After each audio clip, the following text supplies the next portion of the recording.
December மாதம் வந்ததும் பள்ளிக்கூடம் முடிந்து விடுமுறை ஆரம்பிச்சது. அண்டோ, பாலா, சந்துரு மற்றும் டேவிட் நால்வரும் பள்ளியில் பிரபலமான சூட்டாளி. எப்போதும் சேர்ந்து சுற்றுவார்கள். இந்த வருடம் கிறிஸ்துமஸ் விடுமுறையை வித்தியாசமாக கொண்டாட வேண்டும் என்று திட்டம் போட்டார்கள். ஆனா எங்கே போவது, என்ன செய்வது என்று தெரியாமல் குழம்பினார்கள். அதே பள்ளியில் படிக்கும் விஜி, வெனோ, பிரகாஷ் மற்றும் ராஜேஷ் இந்த நால்வரும் அண்டோ குரூப்பை எப்போதும் வெறுத்தார்கள். அவர் என்ன செய்தாலும் அதில் குறை கண்டுபிடிப்பார்கள். அவர்களை எப்படி எல்லாம் திருத்த முடியுமோ அப்படி எல்லாம் திருத்தினார்கள். ஒரு நாள் அண்டோ வீட்டுக்கு ஒரு போ வந்தது. அவனுடைய மாமா அழைச்சார். அண்டோ, எப்படி இருக்கே? கிறிஸ்துமஸ் விடுமுறைக்கு எங்காவது போறீங்களா என்று விசாரிச்சார். அண்டோ, இல்ல மாமா, இன்னும் எங்கேயும் முடிவு பண்ணலன்னா. அப்போ நீங்களும் உன் நண்பர்களும் எல்லாரும் எங்க வீட்டுக்கு வந்துருங்க, எனக்கு ரொம்ப சந்தோஷமா இருக்கும் என்ன அன்போடு அழைச்சார் மாமா. அண்டோவுக்கு ரொம்ப சந்தோஷம். உடனே நண்பர்களுக்கு போன் செஞ்சு விஷயத்தை சொன்னார். எல்லாரும் சந்தோஷத்துல துள்ளி குதிச்சார்க. கிறிஸ்துமஸ்க்கு ஒரு வாரம் முன்னதாக அண்டோவின் மாமாவின் வீட்டுக்கு புறப்பட்டார்கள். மாமாவின் வீடு ஊட்டியில் இருந்தது.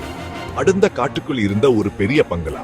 பஸ்ஸில் இருந்து இறங்கி நடந்து போகும் போதே பயமாக இருந்தது. காற்று பலமா வீசியது. மரங்கள் அனைச்சும் ஆடி அசைந்தன.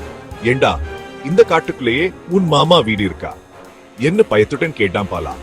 ஆமாண்டா, ஆனா நீ பயப்படாதே, வீடு ரொம்ப நல்லா இருக்கும் என்ன சமாதானம் சொன்னா அண்டோ. ஆனா அவனுக்கும் கொஞ்சம் பயம் இருந்தது. சிறிது நேரம் நடந்து சென்னதோ ஒரு பெரிய இரும்பு கேட் தெரிந்தது. கேட்டின் இரண்டு பக்கமும் உயரமான சுவர்கள். சுவரின் மேல் முள்வேலி. கேட்ட திறந்து உள்ளே சென்னதோ ஒரு பெரிய பங்களா கம்பீரமா காட்சியளிச்சது. பங்களாவை சுற்றிலும் அடர்ந்த மரங்கள். சூரிய வெளிச்சமே பங்களாவின் மீது வருவதில்லை. எப்போதும் இருள் சூழ்ந்து காணப்பட்டது. வா, என்ன ஒரு பவ்ய பங்களா என்ன வியப்புடன் சூரினான் டேவிட்.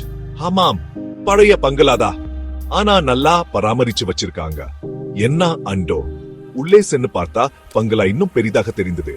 பெரிய ஹால், உயரமான தூண்கள், பழைய மரசாமான்கள் எல்லாமே ஒரு விதிப்பயத்தை ஏற்படுச்சேன். அண்டோவின் மாமா அவர்களை அன்போடு வரவேற்றார்.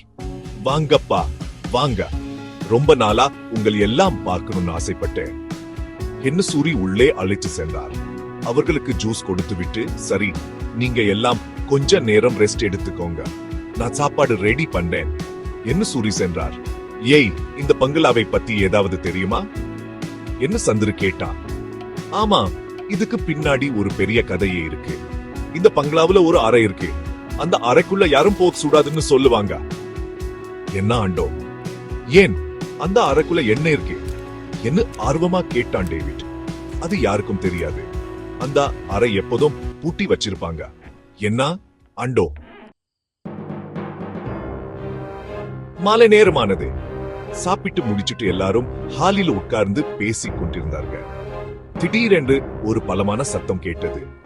டமா, என்னடா அது சத்தம் என்ன பயத்துடன் கேட்டா பாலா. தெரியலையே, வெளியில ஏதாவது விழுந்திருக்குமோ என்ன ஆண்டோ, நான் போய் பார்த்துட்டு வரேன் என்ன சூரிய எழுந்தான் டேவிட். வேண்டாம் டேவிட், தனியா போகாதே, நாம எல்லாரும் போய் பார்க்கலாம் என்ன ஆண்டோ. வெளியே சென்று பார்த்தால் எதுவும் தெரியவில்லை. எல்லா இடங்களிலும் இருள் சூழ்ந்திருந்தது. சரி, வாங்க உள்ள போகலாம் என்ன சூரி அண்டோ திரும்பினார். அப்போது மறுபடியும் டமா என்ன சத்தம் கேட்டது. இந்த முறை சத்தம் பங்களாவின் உள்ளே இருந்து வந்தது போலிருந்தது. அந்தாண்டா, அந்த அறைதான் அது, அறை என்னோக் என்று விஸ்பரிங் குரலில சொன்னான் அண்டோ. அந்த அறைக்கு முன்னால் வந்ததும் மறுபடியும் ஒரு சத்தம் கேட்டது. டக் டக் டக். யாரோ கதவை தட்டும் சத்தம். சிறுவர் பயத்தில் நடுங்கினார்கள். திடீரென்று கதவு தானாகவே திறந்தது. உள்ளே சூழ்ந்திருந்து எதுவும் தெரியவில்லை. அண்டோ, உள்ள போய் பார்க்கலாமா என்ன கேட்டான் டேவிட். வேண்டாம் டேவிட், அது ரொம்ப ஆபத்து. அந்த அறைக்குள்ள யாரும் போக கூடாதுன்னு சொல்லுவாங்க என்ன ஆண்டோ. அப்போது உள்ளிருந்து ஒரு வெளிச்சம் வந்தது. அந்த வெளிச்சத்தில ஒரு பெரிய சூரிய ராசி சின்னம் தெரிந்தது. சின்னத்தை சுற்றி சில எழுத்துக்கள் எழுதப்பட்டிருந்தன. அது சாத்தான வழிபடும் மந்திரங்கள் போலிருந்தது. அந்த காட்சியை பார்த்ததும் சிறுவர்கள் பயத்தில் அலறினார்கள். அந்த அறைக்குள் இருந்து ஒரு கருப்பு புகை வெளியே வந்தது. அந்த புகை அவர்களை நோக்கி வந்தது. ஓடிப்பா, ஓடி தப்பிச்சுக்கோ என்ன கத்தினா அண்டோ. சிறுவர்கள் 4 உயிர் பிழைச்சால் போதும் என்று ஓடினார்கள். பங்களாவின் உள்ளே ஓடினார்கள், வெளியே ஓடினார்கள். ஆனா அந்த புகை அவர்களை விடாமல் துரத்தியது. எங்கு சென்றாலும் அந்த புகை அவர்களை சுற்றி வளைத்தது.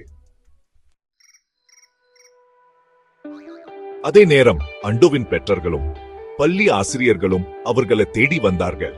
பங்களாவின் வெளியே காரை நிறுத்திவிட்டு உள்ளே வந்தார்கள். சிறுவர்களின் அலல சத்தம் கேட்டு உள்ளே ஓடி வந்தார்கள்.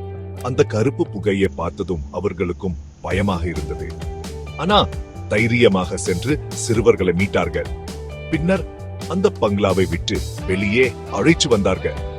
அன்று இரவு அவர்கள் அங்கேயே தங்கவில்லை. அங்கிருந்து புறப்பட்டு சென்றார்கள். அந்த பயங்கரமான இரவுக்கு பிறகு அண்டோவும் அவனது நண்பர்களும் வாழ்க்கையில் ஒரு பெரிய பாடத்தை கற்றுக்கொண்டார்கள். அது என்னவென்றா, எச்சரிக்கையே பாதுகாப்புக்கு வழி.